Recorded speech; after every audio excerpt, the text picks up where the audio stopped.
വി.എസിന്റെ വിയോഗ വാർത്ത മലയാളികളുടെ മനസ്സിൽ വലിയൊരു ശൂന്യത സൃഷ്ടിച്ചിരിക്കുകയാണ്. ഈ സമയത്ത് ഓർമ്മിക്കപ്പെടേണ്ട മറ്റൊരു പേരുകൂടിയുണ്ട്, കെ. വസുമതി. വി.എസിന്റെ രാഷ്ട്രീയ ജീവിതത്തിലെ ഏറ്റക്കുറച്ചിലുകൾക്കും വിജയനിമിഷങ്ങൾക്കും സാക്ഷ്യം വഹിച്ച വി.എസ് എന്ന മനുഷ്യന് താങ്ങും തണലുമായ വി.എസിന്റെ പ്രിയപത്നി വസുമതി. വിവാഹമേ വേണ്ടെന്ന് വെച്ച് മുഴുവൻ സമയവും രാഷ്ട്രീയത്തിൽ മുഴുകി നടന്ന വി.എസിന് 42-ാം വയസ്സിലാണ് വസുമതി ജീവിതസഖിയായി എത്തുന്നത്.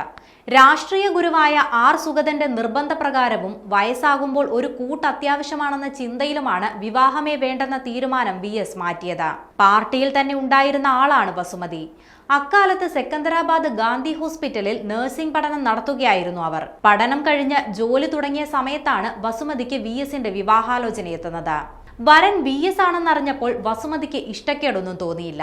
കാരണം മഹിളാ പ്രവർത്തകയായി പാർട്ടിയിൽ പങ്കെടുത്തിട്ടുള്ള വസുമതി വി.എസിന്റെ പ്രസംഗങ്ങളെല്ലാം ആവേശത്തോടെ കേട്ടിരുന്നയാളാണ്. അങ്ങനെ വി.എസിന്റെയും വസുമതിയുടെയും വിവാഹം നിശ്ചയിച്ചു. 1967 ആലപ്പുഴ മുല്ലയ്ക്കൽ നരസിംഹപുരം കല്യാണ മണ്ഡപത്തിൽ വെച്ച് ഉച്ചയ്ക്ക് 3 മണിക്ക് വി.എസ് അച്യുതാനന്ദന്റെയും കെ. വസുമതിയുടെയും വിവാഹം നടന്നു. വിവാഹം നടക്കുമ്പോൾ വി.എസിന് 42ഉം വസുമതിക്ക് 29ഉമായിരുന്നു പ്രായം. വി.എസിന്റെ വിവാഹത്തിനും വലിയ പ്രത്യേകതകളുണ്ടായിരുന്നു. ആഘോഷങ്ങളും ആരവവുമില്ല. താലിചാർത്തലോ പുടവ കൊടുക്കലോ ഉണ്ടായിരുന്നില്ല. പരസ്പരം പൂമാലകൾ ചാർത്തി അവർ വിവാഹിതരായി. വിവാഹം കഴിഞ്ഞ് പാർട്ടി വാടകയ്ക്കെടുത്തു കൊടുത്ത ആലപ്പുഴ ചന്ദനക്കാവിലുള്ള ഒരു കൊച്ചു വീട്ടിലായിരുന്നു അന്നേ ദിവസം ഇരുവരും താമസിച്ചത്. പിറ്റേ ദിവസം രാവിലെ തന്നെ ഭാര്യയെ വീട്ടിൽ കൊണ്ടാക്കിയ ശേഷം നിയമസഭാ സമ്മേളനത്തിൽ പങ്കെടുക്കാനായി വി.എസ് ബസ്സിൽ കയറി തിരുവനന്തപുരത്തേക്ക് പോയതും പലപ്പോഴും ഇരുവരും അഭിമുഖങ്ങളിൽ പങ്കുവച്ചിട്ടുണ്ട്. ഒരു സാധാരണ പെൺകുട്ടിക്ക് ലഭിക്കുന്ന പോലുള്ള വിവാഹ ജീവിതമല്ല തന്നെ കാത്തിരിക്കുന്നതെന്ന് വസുമതിക്ക് വിവാഹത്തിന് മുൻപേ തന്നെ പൂർണ്ണ ബോധ്യമുണ്ടായിരുന്നു.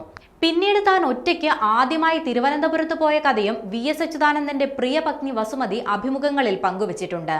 അടിയന്തരാവസ്ഥ കാലത്ത് വി.എസ് ജയിലിൽ കഴിയുന്ന കാലത്താണ് ആ സംഭവം ഉണ്ടാകുന്നത്. വി.എസിന്റെ പ്രിയ പത്നി എന്ന ലേബലിൽ മാത്രമല്ല വസുമതി അറിയപ്പെട്ടിരുന്നത്. ആലപ്പുഴ മെഡിക്കൽ കോളേജിൽ നിന്നും ഹെഡ് നഴ്സായിട്ടാണ് വസുമതി വിരമിക്കുന്നത്.